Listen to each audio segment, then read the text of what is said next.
counter. Don't know that that's approved. No, not quite.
All right, folks, so against my wife's desire, she's going to be on camera because that's the best way to illustrate what is going on.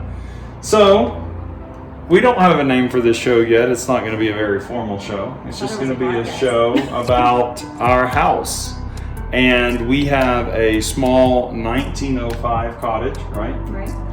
And we have never owned a home. So, we have lived in individual homes, but we've never owned a home. We have done some work on certain things. And we've lived in an old house. Yeah, and we have a little bit of experience with some construction stuff. I mean, I worked in construction for a while, but Carissa has a little bit of experience, right? Just in relief work. Yeah, and so we have bought this house, and it's not perfect by any means. The camera does it more justice than it is in reality. But it's not terrible. We did a full inspection on it, so there is some old settling. You can see cracks in the walls and things like that. But it's old settling. It's not continuously settling. I mean, this thing, once again, 1905. So this show, as it is, like I said, kind of informal and whatever. But it's about us doing what we're going to do to this house.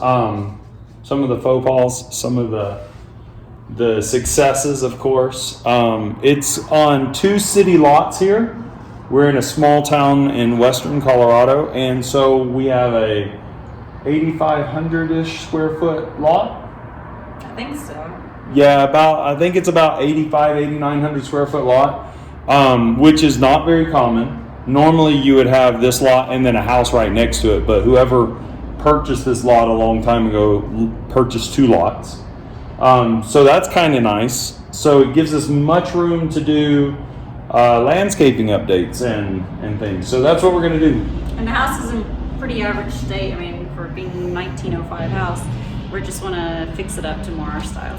Yeah, so some of the first stuff we've got to do is before we move out of the current place that we live, we're going to try to get this place painted. And because of that, we're actually going to spray it, which of course is much more messy than just rolling, but it's a lot faster overall.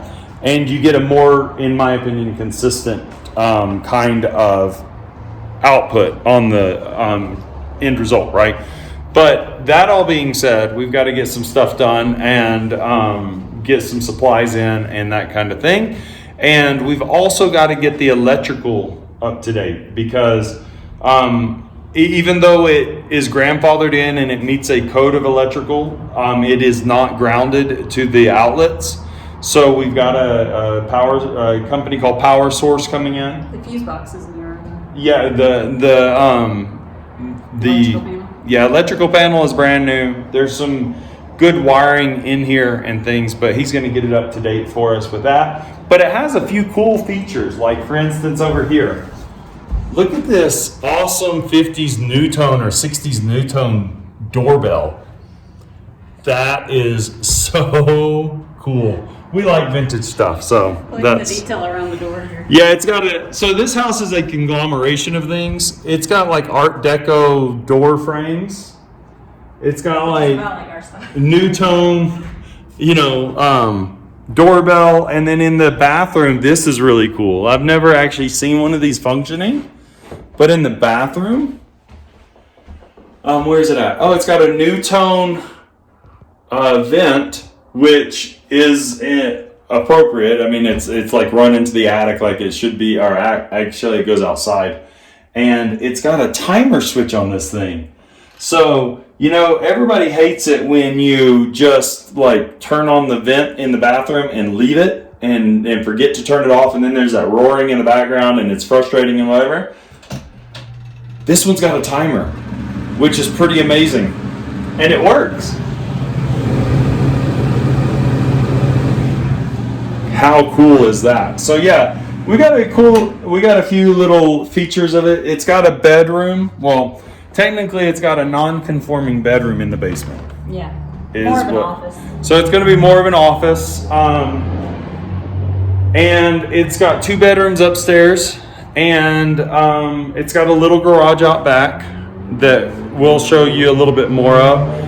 And we've got a couple of mature apple trees, one that's going to have to be removed, and there's a few other trees that need to be removed, and we're going to try to keep a few. But we've got to work out landscaping because water, it's on city water, and water is expensive to irrigate with. So we are going to see what we can do about all that. So this literally is just the beginning. So hope you enjoy it. So we found a few things in the house. One, I found a woman on a counter. Don't know that that's approved. No, not quite. But so she's cleaning out this old vent because, well, we figured it'd be better for our allergies, and it was just gross. It's a new tone model 8220. I don't know if you guys could hear. I think you could. New tone model 8220. And then there's the timer for it, which has a 60-minute timer. Interesting. So I also, Carissa didn't want this cabinet here any longer. And when I took it down off the wall so that we could get ready for painting, we found this old cabinet that was a built-in, which is kind of interesting. It's between the 2 studs. And they had something going on there at one point, evidently. But yeah, it's kind of interesting that it's interesting how that's the case. And I try to get her out of the way. So we are liking actually the top of this. It has a texture. You can kind of see that in the light. So yeah, as I showed you, it has a little bit of a texture there. We do actually like the towel rack holder. We're gonna keep that because it has a very mid-century modern 50s, 60s feel to it. Probably going to change some of the things on the front, even though I do like the hardware. I don't know, that looks kind of old as well. We'll see. And the front of the tub. And then the front of the tub has that old detail in it, but we do have to reglaze this thing. It's kind of not in great shape.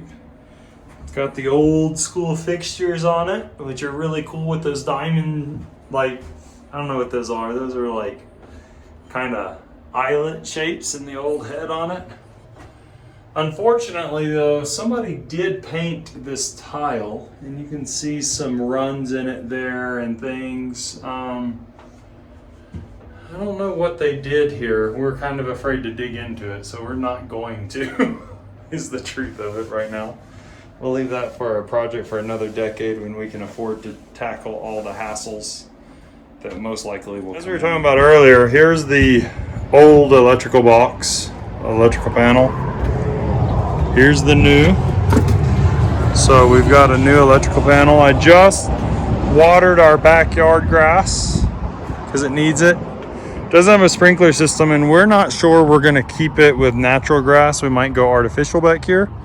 And I also got this back section of the backyard, or the side yard really, watered as well, because it was just a dirt pit kinda, and not real great. Where the cars are sitting will eventually be gravel and whatnot.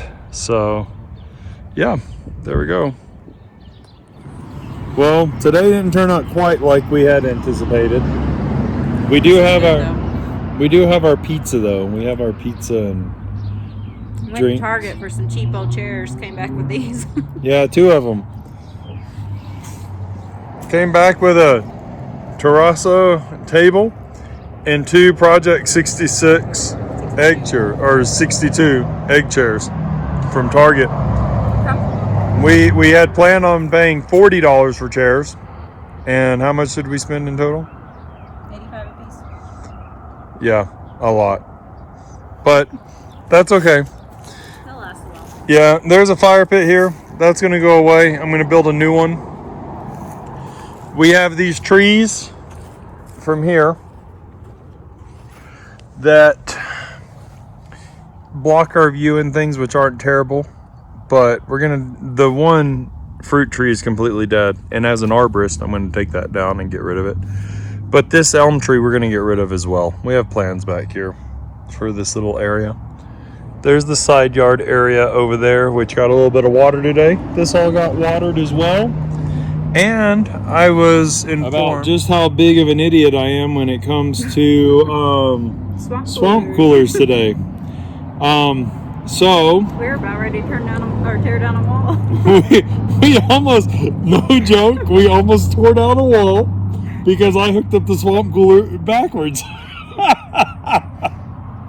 So yeah, I'm from the east. The southeast. I don't know what a swamp cooler is. I mean, we've lived with one where we live now for 5 years, but it's on the roof, and a handyman, the owner of the property that we rent, has a handyman come in and flush it out and set it up. And you just hooked up this one backwards. And I hooked up this one backwards. It was like flowing water out of the out of the bottom of it like crazy. We were like, oh, that must be why the wall's all buckled, not because it's 115 years old. Oh, my friend comes over. Thankfully, he just came over unannounced. He's like, hey, I was just seeing how everything's going. I was like, hey, can you look at this for me? He's like, yeah, I think that's backwards. And he was right. So we've got it fixed. No. Wall saved. Yep, wall saved. But it's still buckled.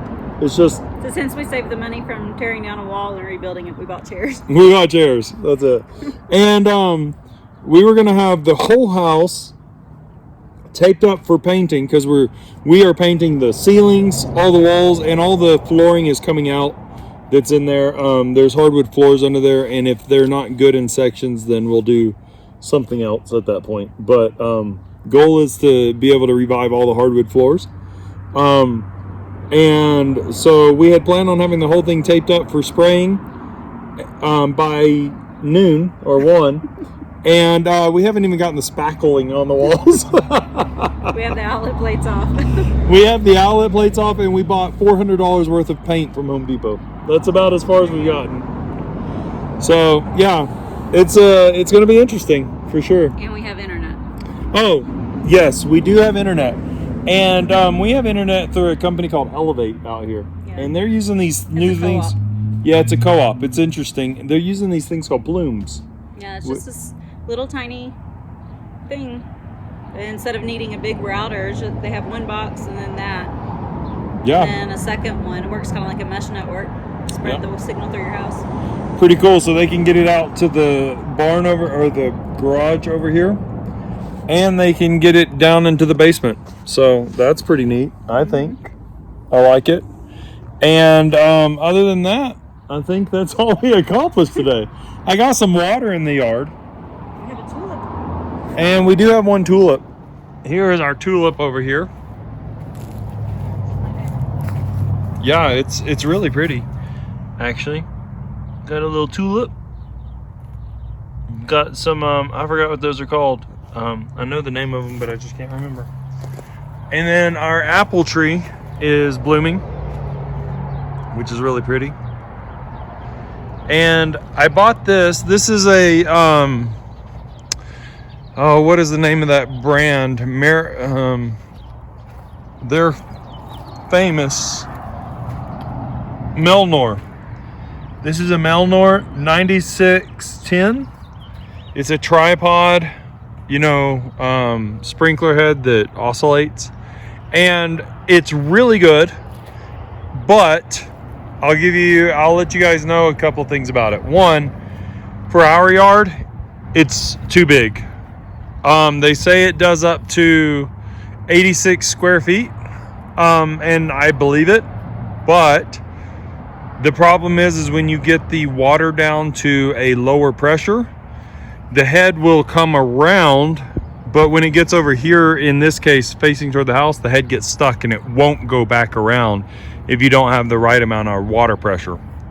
So you have to have a minimal amount of water pressure, which puts the stream way out, and it's constantly on our fence over there and out at the edges hitting the tree trunk and the cars, but not so much in the lower areas. It does have the flapper to give to wet this area, and it does do an okay job of it, but it's actually too much sprinkler for the area. So I'm going to take that back tomorrow and get one that's actually more accurate.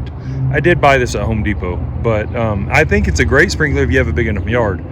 But if you're trying to get a smaller area out of it and you turn down the water too low, it will not work efficiently for you, so don't waste your money on it. But that is a Melnor.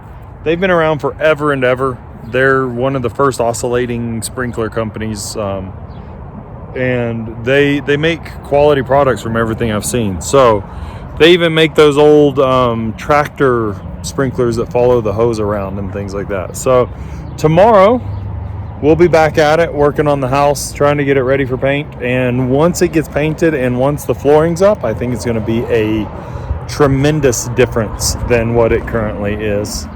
I think that's going to be single-handedly like one of the biggest wow factors of change.